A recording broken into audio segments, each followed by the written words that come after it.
দিয়ে ধন্য করি, সবাইকে দেই না। যার জীবন যৌবন, যার কর্ম অ্যাক্টিভিটিস এগুলো আমার ভালো লাগে, তাকে আমি সাধারণভাবে মরণ দেই না, মরণ দেই শাহাদতের। তাছাড়া শহীদ আবু সাঈদ, আপনার কি মনে হয় একটা লোকের জীবনের ন্যূনতম মায়া নেই?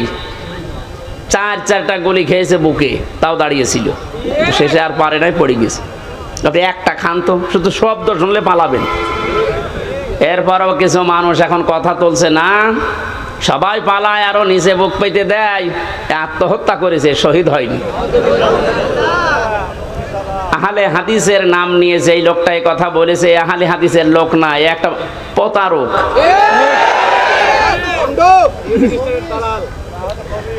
আহলে হাদিসের এই যে রাজশাহীর গোদাগাড়ির অধ্যাপক মুজিবুর রহমান, ওনার সাথে আমি উমরায় ছিলাম রমজানে। কি উনি আহলে হাদিস না? ঠিক। আপনি উল্টা পাল্টা ধারণা করবেন আহলে হাদিস নাম হলে না, ওগুলো দালাল। কি রফিক নামে নাকি যেন কি বিন বিন বিন বিন বিন। আমি দুইটা তথ্য বলছি, হয়তো শুনেছেন আপনি, কিন্তু এভাবে শোনেননি। ভালো করে খেয়াল করেন, যারা এগুলো ধারণা করেন বলেন মুখ দিয়ে, খুব সাবধান। ওয়ালা তাকুলু লিমান ইয়ুকতালু ফি সাবিলিল্লাহি আমওয়াত বাল আহইয়াউ ওয়ালাকিন লা তাশউরুন। সূরা বাকারা 154 নম্বর আয়াতে আল্লাহ জানিয়েছেন, মানুষ যেহেতু মুখ দিয়ে কথা বলে, এজন্য মুখের উপরে আল্লাহ নোটিশ দিয়েছেন, এই কথা বলবি না। এ মুখ দিয়ে কোনো দিন এই কথা বলবি না যে যারা মারা গেছে, শহীদ হয়েছে, যে ওরা মরে গেছে, কথা বলবি না। এই কথা কার? এই জন্য শহীদ শব্দটা অনেক দামি শব্দ। যারা শহীদ হয়েছে, জালেমের জুলুমের সামনে নিজের বুক পর্যন্ত দিয়েছে, জীবন পর্যন্ত দিয়ে যারা শহীদ হয়ে গেল, ওদেরও আমাদের মতো জীবনের মায়া ছিল, কিন্তু মানবতাকে বাঁচাতে দেওয়ালে পিঠ থেকে গেছে, শেষ পর্যন্ত না পেরে জীবন দিয়ে গেল। এ মানুষগুলোকে আপনি মরে গেছে কখনো বলতে যাবেন না। আল্লাহ বলেন বালা হইয়া, আরে ওরা জীবিত, ওয়ালাকিন লা তাশউরুন, কিন্তু তোরা টের পাস না। এরপরে মানুষ যেহেতু হৃদয়ে কল্পনা আনতে পারে, ধারণা করতে পারে, এজন্য আল্লাহ ধারণার উপরে নোটিশ দিয়েছে, ওয়ালা তাহসাবান্নাল্লাযীনা কুতিলু ফি সাবিলিল্লাহি আমওয়াতা বাল আহইয়াউন ইনদা রাব্বিহিম ইয়ারযাকুন। সূরা আলে ইমরান 169 নম্বর আয়াত। তাফসীরে ফি জিলালিল কোরআনের ব্যাখ্যাটা ব্যাপক লেখা আছে, আমি সামিরাইজ করে বলছি। আল্লাহ বলেন, ওই ধারণাও করবি না, যারা আমি আল্লাহর জন্য জীবন দিয়ে গেল, এরা মারা গেছে, এরকম ধারণাও করবি না, বরং তারা জীবিত এবং আমি আল্লাহর কাছে তারা রিজিক পায়। জোরে বলেন সুবহানাল্লাহ। এই জন্য বড় কঠিন সতর্ক থাকা লাগবে এই বিষয়গুলোতে। অনেক জালেম পর্যন্ত এখন উঠে পড়ে লেগেছে এই শান্ত দেশকে অশান্ত করার জন্যে। আপনি কিন্তু হামজার মামলার আসামি থাকবেন না। আমরা যদিও এই জালেমদের বিরুদ্ধে, ওরা যেমন 50টা মামলা বলেছিল আমারে দেবে, আমরা 100টা দেবো এখন। কিন্তু আপনি তার আল্লাহর, আমার হামজার মামলার আসামি থাকছেন না, আপনি সরাসরি আল্লাহর মামলার আসামি হয়ে যাচ্ছেন। আপনার দুনিয়াও শেষ, আখিরাত তো শেষই। এরপরও অনেকে বলে হুজুর মাফ করে দিলে কি না, জালেমদের মাফ করলে মজলুমের উপরে অবিচার হয়। কারণ আপনি তো ওই জায়গায় পড়েননি, তাই এ কথা বলছেন। 18 কোটি মানুষ যদি এদেশে মাফ করে দেয়, আয়না ঘরের সাথে যারা জড়িত ছিল, ব্যারিস্টার আরমানের বউ তাকে মাফ করবে? আপনার কি মনে হয় যে আন্দাজে বললে মাফ করে দেবে? আপনি থেকে দেখেন তো, স্বামী ছাড়া 8 বছর। আরে ভাই, একটা মানুষকে আপনি যদি মেরে ফেলতেন, তাহলে তার বউটা অন্য জায়গায় বিয়ে করতে পারত। এই কথা বলছেন না কেন? আর আপনি এমন জায়গায় রাখেন, এই জন্য আয়না ঘর মারা বানিয়েছে। আমার মনে হয় ওটা ধ্বংস করে ফেলা লাগবে না, ওটা রেখে দেন, ওটা টুরিস্ট প্লেস হিসাবে রেখে দেন। মানুষেরা ওইটা দেখতে যাবে, আর সামাম পৃথিবীর মানুষ জানবে যে এই বাংলাদেশে একটা জালেম ছিল। একটা মানুষ কত বড় নৃশংস, কত বড় জুলুমকারী হলে এই যে এই মাটির নিচে, এই ঘরের ভেতরে মানুষকে তাও 2-5 দিন রাখেন। 8 বছর রেখে দিয়েছে, কারোর 10 বছর, কারোর 12 বছর। আমিও মাটির নিচে ছিলাম, যেখানে আমি শুনেছি আমারও তো বেশি দিন রাখে নাই। কি যে মানুষের একেবারে সহ্যের বাইরে চলে যাবে জায়গাটা, এই হাঁটুর ভেতর দিয়ে হাত দিয়ে, এরপরে আবার এখানে হ্যান্ডকাপ দিয়ে বেঁধে একটা মানুষ এভাবে ঘন্টার পরে ঘন্টা, দিনের পরে দিন, মাসের পরে মাস, বছরের পর বছর এভাবে রেখে দেয়। শুধু টয়লেট করার জন্য 1.5 মিনিট সময় দেয়। আমার সাথে যে আলেম ছিল মুফতি ফখরুল ইসলাম, কি কষ্ট যে লোকটাকে দিয়েছে। এই জন্য জালেম যারা, এদেরকে হেদায়েত আল্লাহ দেবেন না। আমি দোয়া করলেও হবে না। কাবা শরীফের ইমামও যদি দোয়া করে এই জালেমের জন্য, ওকে আল্লাহ হেদায়েত দেবে না, ওকে জাহান্নামে দেবেই। আমি এইটা বানালাম। এই কথা বন্ধ করেন। আল্লাহু লা ইয়াহদিল কওমাজ জালিমিন, এ কোরআনের আয়াত না আমি বানালাম? এক কথা বলেন। এই যে ইয়াহদি, এখানে আলেম আছে না? মোজারে, এটা বর্তমান, ভবিষ্যৎ, প্রেজেন্ট, ফিউচার। আল্লাহ পাক বলেন আমি জালেমদেরকে হেদায়েত দিচ্ছি না, দেবও না। সুতরাং যারা জুলুম করেছেন, আপনি জানতেন না যে আয়না ঘরে কারা থাকে? অবশ্যই আপনি জানতেন, আপনার কথা মতো হয়েছিল। এই জন্য আপনি আল্লাহর হেদায়েত থেকে বঞ্চিত। যতবার হজ করেন না কেন, তাহাজ্জুদ মিলে পড়েন, আপনি হেদায়েত পাবেন না। আর হেদায়েত কেউ না পেলে সে জান্নাত পাবে? বলেন বলেন। তাহলে আমরা একবারে ফতোয়া দিতে পারি যে আপনি চির জাহান্নামী, নাকি বেশি বলে ফেললাম? না না, আমি যা পড়েছি তাই বলছি। কারণ জালেমদেরকে আমি দোয়া করলো, আল্লাহ হেদায়েত দিচ্ছে না, দেবে না। কিয়ামতের ময়দানে আল্লাহ পাক 2 শ্রেণীর মানুষকে নবীর হাত থেকে হাউজে কাউসার খেতে দেবেন না। কয় শ্রেণী?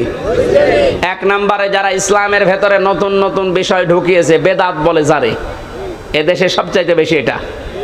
আমার তো ভয় হয় এই কারণে যে বাংলাদেশের হাজারো মুসলমান আমরা নবীর উম্মত দাবি করছি, কিন্তু এই বেদাত করার কারণে আল্লাহর নবীর হাত থেকে পানি পাবো না। 2 নম্বরে যারা জুলুম করে এবং জালেমের যারা প্রশংসা করে, তার সাহায্য করে, সহযোগী হিসাবে কাজ করে, এরা নবীর হাতের হাউজে কাউসারের পানি পাবে না। আপনি এই হাদিসটা এবার বাংলাদেশে মিলান। কত হাজি জালেমের সহযোগী, জালেমকে ভালোবাসে, সাপোর্ট করে, এই কারণে নবীর হাতের ওয়ারিশ হিসাবে সে পানি পাবে না। এরকম মানুষ হাজি দেশে নেই। আপনার দুনিয়াও শেষ, আখিরাতও শেষ। আপনি কি করলেন? এখন আর ফিরে আসার সময় আপনার আর নেই।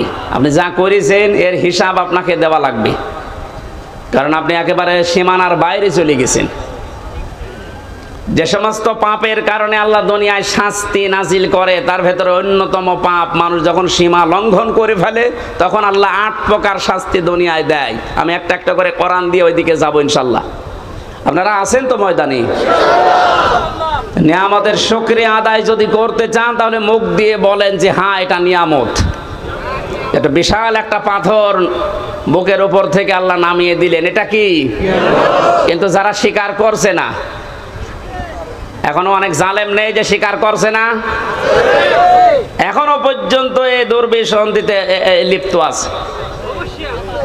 2 নম্বরে নিয়ামতের শুকরিয়া আদায় করার শর্ত হচ্ছে আপনার মনের ভেতরে একটা আলাদা আনন্দ আপনি অনুভব করবেন, যেটা সত্যি আমরা পাচ্ছি, সবাই পাচ্ছে। এত বড় জুলুম বিদায় নেওয়ার পরেও যদি আপনার মনের ভেতরে আনন্দ না আসে, শান্তি না লাগে, নবীজি হাদিসের ভাষায় পড়েছি, মানুষের এই পশমগুলো তখন খাড়া হয়ে যায়। বাম স্তনের 2 আঙ্গুল নিচে যে গোস্তের টুকরা আছে, ওই টুকরাটা লাফালাফি করে। আমার তো 5 তারিখের পর থেকে যে আনন্দ, এমনিতে এই কোরআনের এবং হাদিসের এই শব্দের গুলোর সাথে আমার বুক এবং হাত, পশম সব মিলে যাচ্ছে। আমি দেখতে পাচ্ছি এখনো অনেকের মেলছে না। এই কথা বলবেন কেন? 3 নম্বরে নিয়ামতের শুকরিয়া আদায় হবে যে উদ্দেশ্য নিয়ে আপনি ওটা কায়েম করেছিলেন, ওটা একেবারে সর্বশেষ জায়গায় পৌঁছিয়ে দেওয়া। এদেশে সমন্বয়ক যারাই ছিল ছাত্র আন্দোলনের অধিকাংশগুলোর এখন কথা আমি শুনতে পাচ্ছি, ওরা বলছে আমরা মুসলমান। কালকে একজনের বক্তব্য দেখলাম ঢাকাতে, ওরা বলছে আমরা বাংলাদেশে যত জেলায় থানায় সমন্বয়ক ছিলাম, আমাদের উদ্দেশ্য ছিল এই যত রকমের বৈষম্য আছে সব আমরা দূর করে সমান সমান করে দিতে চাই, এটা আল্লাহ চাই। কথা বলেন না কেন? আমরা যেহেতু 96% মুসলমান এই দেশে, দল মত আমরা যাই করি না কেন, 53 বছর তো দেখলাম যে মানুষ চালালে কেমন লাগে না, দেখি নাই?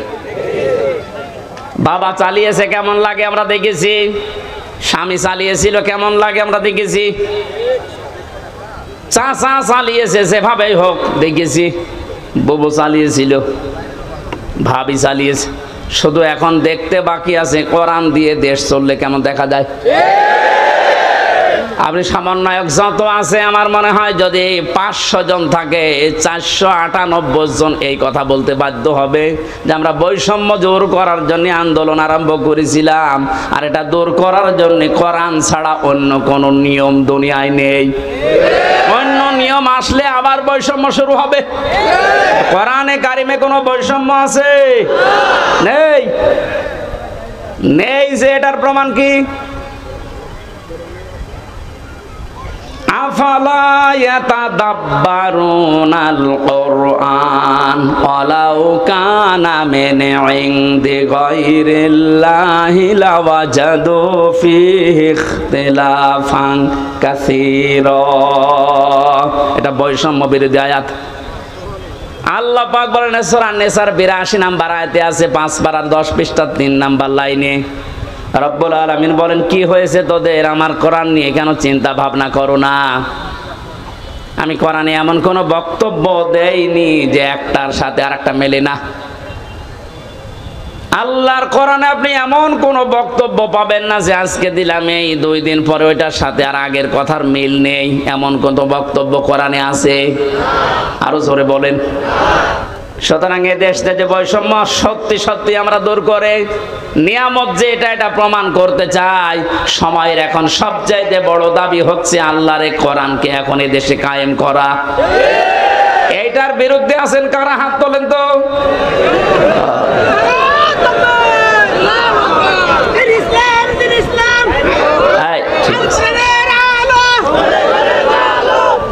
মানুষের এখনো মনে হয় ওই ঘোর কাটেনি।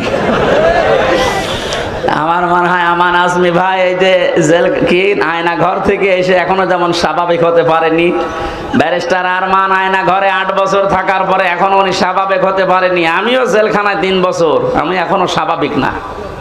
এখন ওই দেশের আমার মনে হয় জনগণ এখনো স্বাভাবিক হয়নি, মনে করছে 5 তারিখের আগে আসি না। এখন আর 5 তারিখ নেই, এখন 29 তারিখ। কত বলেন বলেন? যেন এর দাবি এখন এইটা, যেহেতু বৈষম্য দূর করার জন্য, সংস্কার করার জন্য সব জায়গায় কাজ চলছে, সব চাইতে বড় সংস্কার হবে এখন যে জালেমগুলোর কারণে পুলিশ বাহিনীর বদনাম হয়েছে, ওদেরকে প্রকাশ্যে যা ভালো লাগে ওরা করা দরকার। সব পুলিশের দোষ আছে? কখনো না। হাতে গোনা কয়েকটা জালেমদের দোষও যারা ছিল, বিশেষ করে আমার রিমান্ডে যে কয়েকজন ছিল, আমি তো অন্যগুলোর খবর ভালো জানি না, এদের আমি চিনি। আমি আকিজ গ্রুপে চাকরি করতাম, 8 দিন হাসপাতাল।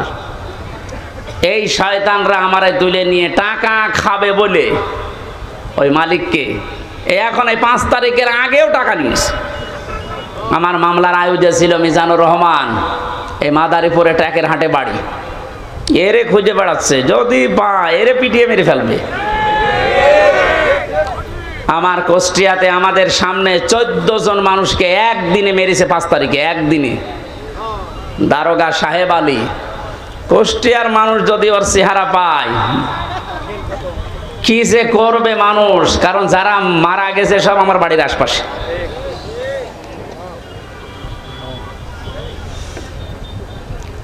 এসপি নামে একজন ছিল রিমান্ডে আমার, শেখ ইমরান হোসেন, ওর বাড়ি খুলনা ফুলতলা এলাকায়, ওর বাবা আওয়ামী লীগের উপজেলা চেয়ারম্যান।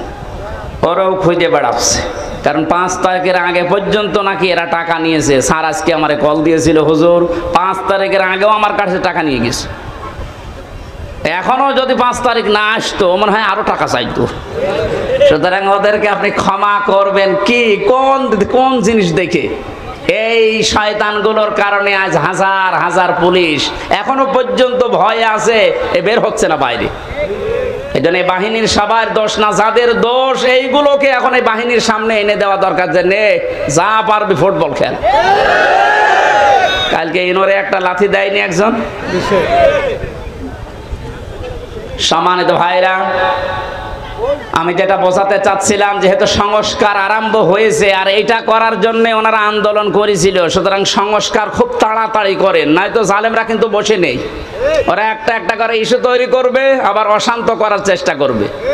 ডক্টর মোহাম্মদ ইউনূস বারবার বলছে, ভাইরা আমার সময় দিন, আমাকে কাজ করতে দিন। আপনাদের এই 17 বছরের জঞ্জাল আমি এই 17 দিনে শেষ করে ফেলবো, একটু সময় দিন আমারে। আর এর ভেতরে আমার কাছে আরে বসে কাজই করতে দেন না, খালি এইটা ওইটা ওইটা আমার বাড়ি ঘেরাও। তা আপনি ওনার বাড়ি ঘেরাও করে কি করবেন? ওনারে তো পেছনে যারা খুঁটি দিয়ে রেখেছে তারা তো আর এই বাড়ি ঘেরাও কিছু মনে করে না। এই জন্য এই সমস্ত ছোটখাটো কাজ করে আপনি টার্গেটে পড়ে যেন না। সংস্কার যখন চলছে, বাংলাদেশের যত ডিসি আছে, এসপি আছে, টিওনো আছে, ওসি আছে, যারা জালেমদের সহযোগী ছিল, সবাই না, যারা ছিল ইমিডিয়েট তাদেরকে এই মুহূর্তে বাধ্যতামূলক বাদ দিয়ে দিন। কারণ এরা যদি একটু ফাঁক ফকড় পায়, ওরা কিন্তু অনেক কিছু করে ফেলবে। এই জন্য আমাদের উচিত হচ্ছে তাড়াতাড়ি করে এই সংস্কারগুলো খুব তাড়াতাড়ি আরম্ভ করা।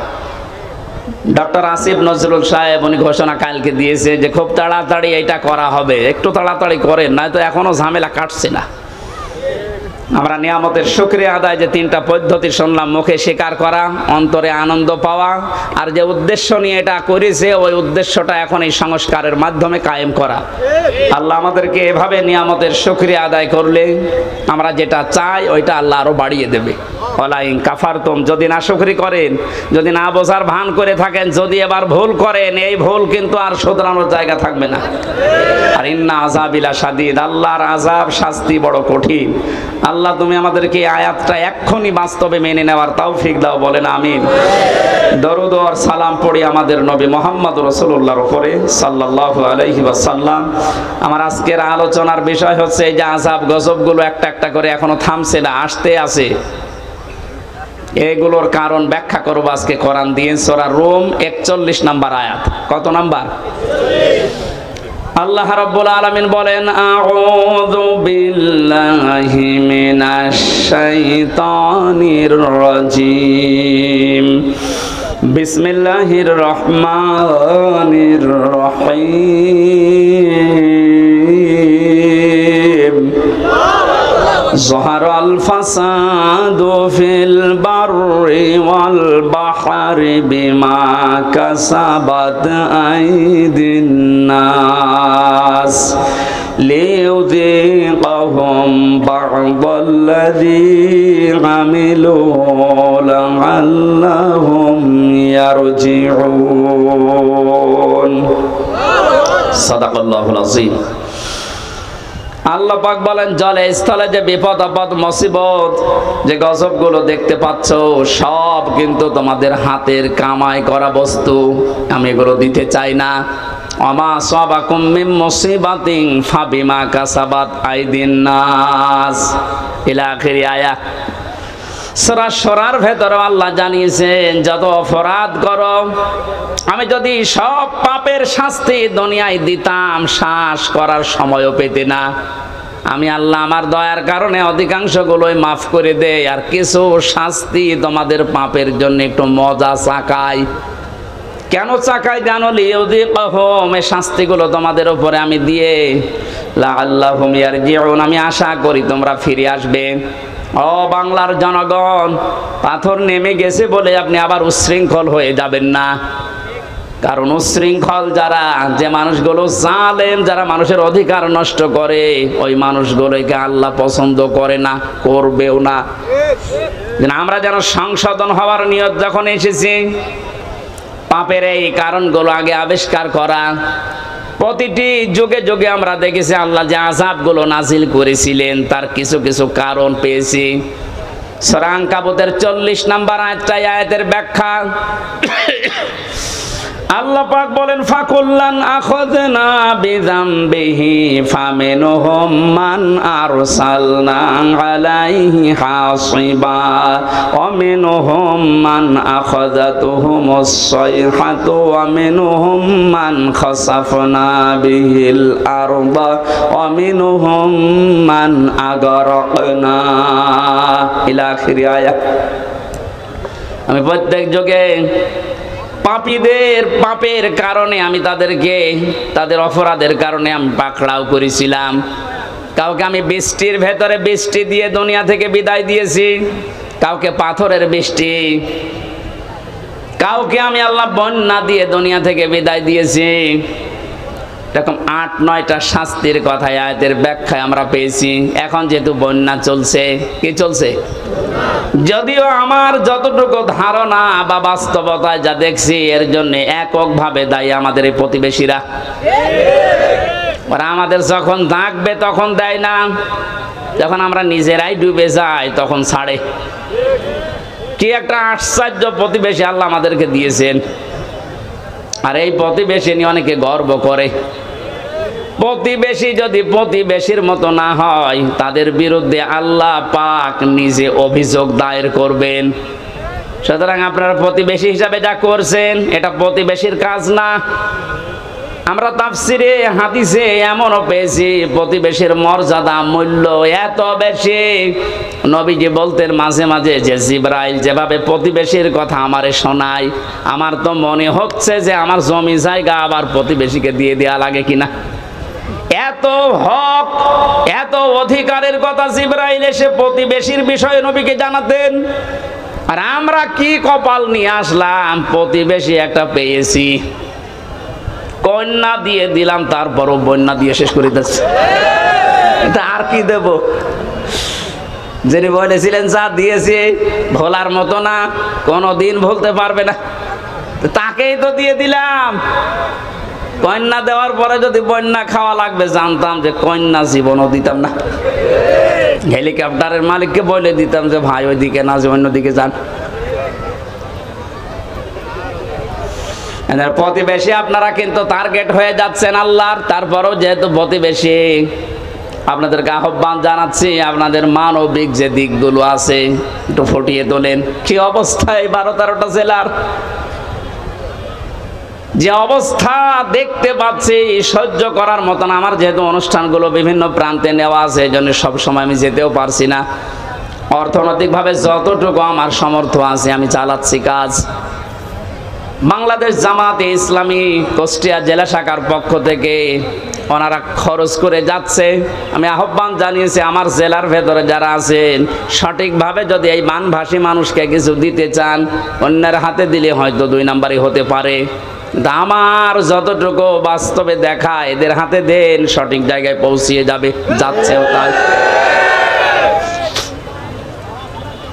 আপনারা যা করলেন এই মানুষগুলোকে, এদের আর দেখার মতো শোনার মতো এদের দুঃখ, এরা এখন কিন্তু মজলুম।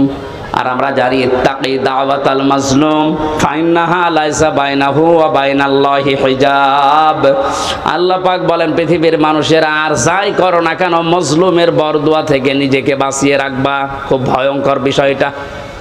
মাজলুম সে যে কেউ হতে পারে। ও যদি সত্যিই মন থেকে এই জুলুমের কারণে কিছু বলে, আল্লাহ কিন্তু সত্যি সত্যি ওটার ফেরত দেয় না, সঙ্গে সঙ্গে কবুল করে নেয়। এর বাস্তব উদাহরণ যে ছোট হুজুরটা রাফিকুল ইসলাম মাদানি, এই ছেলেটা আমার সাথে ছিল প্রথম 2 মাস। আমারে বলছিল, হামজা ভাই আমারে প্রথম ধরার পরে রিমান্ডে যেদিন আমার রাত 12:30টার সময় হাতির ঝিলে নিয়ে গেছে, পুরা উলঙ্গ করেছে, আমার শরীরে 1 টুকরা কাপড় রাখতে দেয়নি, রাস্তা 2 দিক থেকে ব্লক করে আমার পুরা শরীরটা উলঙ্গ করে একটা সিগারেট আমার হাতের ভেতরে ধরিয়ে দিয়েছে। একটা অর্ধ উলঙ্গ মেয়ে লোক কোথা থেকে যেন নিয়ে আসলো, আমার পাশে দাঁড় করিয়ে ছবি তুলতেছে। আর একে অন্যকে বলছে এটা আজকে ছড়িয়ে দেওয়া লাগবে, তাহলে দেশের মানুষ বুঝবে যে হুজুরের অবস্থা কি। বলছে, আমি একজনকে জিজ্ঞাসা করলাম, এক এসআইকে, যে আপনারা যা করলেন আমার সাথে, এটা কি সত্যি ডিবির হারুন স্যার জানে? ওই এসআই বলছে জানে না, মানে ও হারুন স্যারই করাচ্ছে। বলছে আমি এত অসহায় হয়ে গেলাম ওই সময়, মুখ থেকে আমার বের হয়ে গেল, আল্লাহ যা করলো তুমি তো দেখলে, যেই লোকটার নির্দেশ মতো এগুলো করছে তারে তুমি একটু দেখো। আল্লাহ ঠিক দেখেছে। ছোট হুজুরকে যা করেছিল আল্লাহ দুনিয়ায় থাকতে ওরে দেখিয়েছে 3 ইঞ্চি, রাস্তায় বের হতে পারে না। মহিলারা পর্যন্ত নাকি এখন জিকির করছে 3 ইঞ্চি 3 ইঞ্চি। কি কোথায় নামিয়েছে আল্লাহ দেখলেন। এই জন্য রেকর্ড হচ্ছে, এই জন্য যারা প্রতিবেশী আছেন খুব সতর্ক থাকেন। মাজলুমের দোয়া কিন্তু আল্লাহ ফেরত দেবে না। আপনি যদি বলে কয়েও দিতেন যে এই 8 ঘন্টা 10 ঘন্টা পরে আমি পানি ছাড়বো, তাও তো আমি একটু বসিয়ে নিতে পারতাম। রাতের বেলা ঘুমিয়ে আসে আর পানি দিয়ে আপনি ভাসিয়ে দিলেন। কত মানুষ এই ভেসেই মরে গেছে। আমার ভাইরা, এই যে বন্যা জলোচ্ছ্বাস এগুলো আসার পেছনে যে কারণগুলো পেয়েছি আমরা, কোন জাতির ভেতরে যদি মুনাফিকি বেড়ে যায়, উপরে ফিটফাট ভেতরে সদরঘাট, মানুষ আমার জানা মতে বাংলাদেশে বেশি। এই 15 বছরে কত আলেম পর্যন্ত মুনাফিক হয়ে গেছে।